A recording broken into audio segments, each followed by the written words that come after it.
सरकार गेल्या 10 वर्षापासून महाराजांचा पुतळा जो आहे तो अरबी समुद्रात बांधत नाहीये, याची खंत वाटत नाही. मोदीजींच्या हस्ते जलपूजन झालं होतं, मात्र अजून पुतळा उभं राहिलेलं नाही. एक आपण लक्षात घेतलं पाहिजे की माझं आता त्याच्याबद्दल त्यांचे आता ते नियोजन जे आहे ते चालू आहे.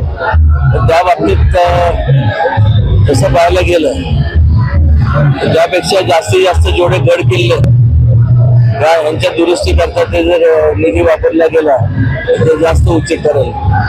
आणि असं परदेशात वेगवेगळे जे आपले त्याच्यामुळे रोजगार त्या ठिकाणी उपलब्ध होईल. त्या ठिकाणी राहणाऱ्या रहिवाशांना गडावर जाणाऱ्या लोकांना मोठ्या प्रमाणात लोक जिथे जातात हे भेटी करता पर्यटन विकास होईल आणि एक प्रकारचं मोठ्या प्रमाणात रोजगार लोकांना उपलब्ध होईल.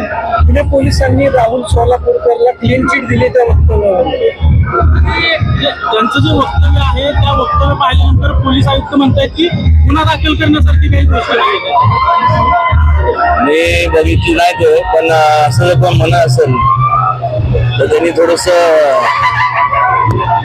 स्वतःच चेकअप करून घेतलं पाहिजे.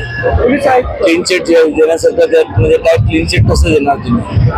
म्हणजे लाच हा जो प्रकार आहे महाराजांनी दिला, कमाल आहे असं जर पण म्हणत असेल तर माझं त्याबद्दल मी ऑलरेडी याबद्दलचं मत व्यक्त केलं.